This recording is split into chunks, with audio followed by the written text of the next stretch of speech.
آج court reporters جو ہیں،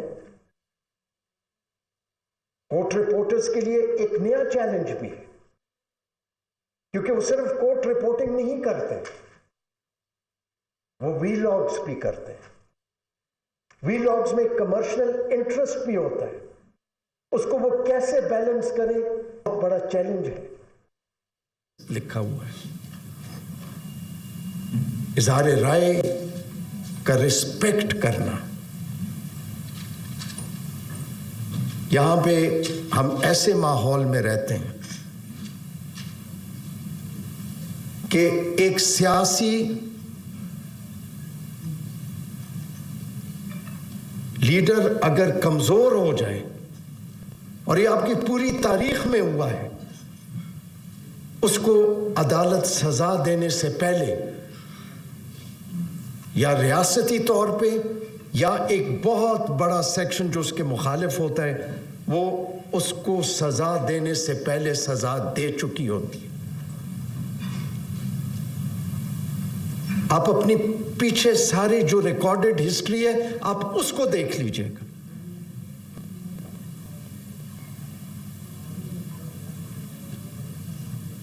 میں صرف ایک اس سے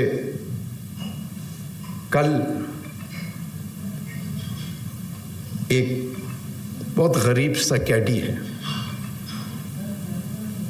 اس کیڈی نے مجھ سے پوچھا کہ جی یہ بتائیے کیا حالات ٹھیک ہو جائے گا؟ اب یہ بالکل نہ یہ پڑھا لکھا ہے، ایک غریب کیڈی ہے جس کے سارے دن میں جو کوئی اس کو ملتا ہے وہی اس کی مزدوری ہے۔ تو میں نے اس سے پوچھا، میں نے کہا تم مجھے یہ بتاؤ، تم محلے میں بھی پھرتے ہو، ہر جگہ پھرتے ہو، کیا ہمارے اقدار سوسائٹی کے آج وہ اصولوں پہ اور سچائی پہ ہیں، اور وہ اسپونٹینیسلی ہنس پڑا؟ اس نے کہا یہ سچائی کا دور نہیں رہا۔ دیکھیں، سچ سب کو پتہ ہوتا ہے،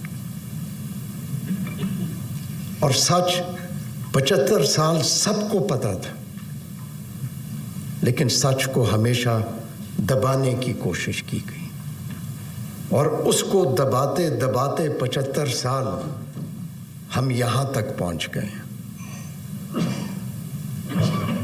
میں اپنے آپ کو اس قابل ہی نہیں سمجھتا کہ میں کسی کورٹ رپورٹر کو بتاؤں کہ اس کے اصول کیا ہیں۔ جیسے میں نے کہا، ان کو مجھ سے زیادہ بہتر پتہ ہے، لیکن میں بحیثیت جج یہ کہہ سکتا ہوں کہ ہمیں اگر کوئی غلط بھی کہتا ہے، کوئی اگر یہ بھی کہتا ہے، میں تو ٹیلی ویژن پہ دیکھا، میرے بارے میں کسی نے کہا کہ جی وہ تو واٹس ایپ پہ کسی کے ساتھ تعلق میں رہتے تھے، میں ہنس پڑا۔ میں ہنس ہی سکتا ہوں، لیکن اس کی میں نے کبھی کسی چیز کی پرواہ نہیں کی ہے۔ ہر دور میں کسی نے مجھے 2 فلیٹ دلا دیے، کسی نے کیا کیا، کیا اس کا کوئی فرق پڑا؟ بحیثیت جج ہم پبلک پراپرٹی ہیں، ہم اچھے ہیں یا برے ہیں، وہ ہمارے فیصلے ایک فیصلہ نہیں، اوور دی ایئرز اپنے کریئر میں جو کچھ کریں گے وہ خود بخود وہ سچائی سامنے آ جائے گی۔ لیکن کبھی بھی عدلیہ کو، کبھی بھی کسی جج کو یہ سوچنا ہی نہیں چاہیے، یہ اٹیمپٹ ہی نہیں کرنی چاہیے کہ وہ اظہار رائے کو یا کسی کورٹ رپورٹر کو منع کرے یا انفلوئنس کرے کہ اس نے کیا کرنا۔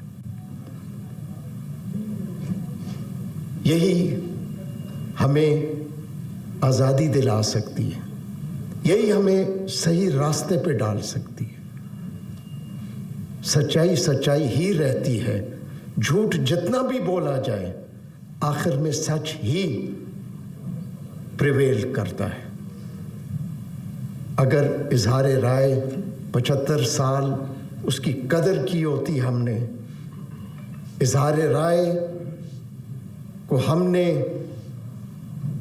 صحیح معنوں میں پنپنے دیا ہوتا تو نہ پاکستان 2 لاکھ ہوتا, نہ ہمارے لیڈر جو ہیں وہ سولی پہ چڑھتے. اس لیے یہ صرف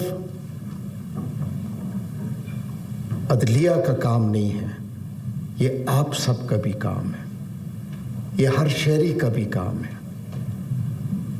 اظہار رائے ہوگا تو ہم ایک عظیم قوم بن سکتے ہیں, اور یہ آئین جو ہے یہ اپ ہولڈ ہوگا. اور میں آپ کی اس کاوش کو یقیناً میں بہت ہی قدر کی نگاہ سے دیکھ سکتا ہوں. جاتے جاتے ایک آخری 2 چیزیں بتا دیتا ہوں.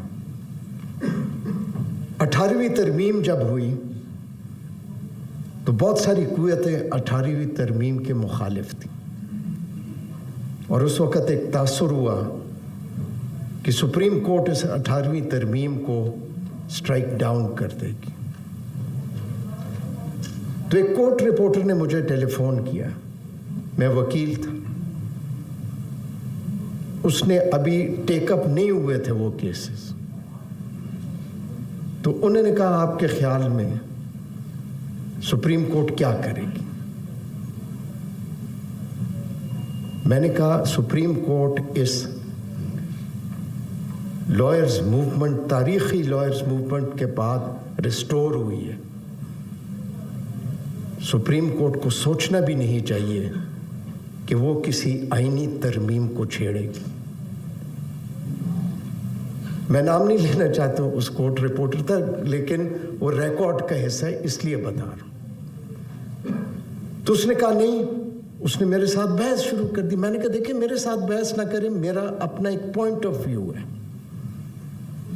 اگلے دن مجھے کسی نے فون کیا صبح, اس نے کہا فلاں اخبار دیکھو اس میں ہیڈ لائن لگی ہے تمہاری. میں نے کیا کیا جو میری ہیڈ لائن لگی؟ وہ ہیڈ لائن یہ لگی تھی, اتھر تھریٹنز دا سپریم کورٹ.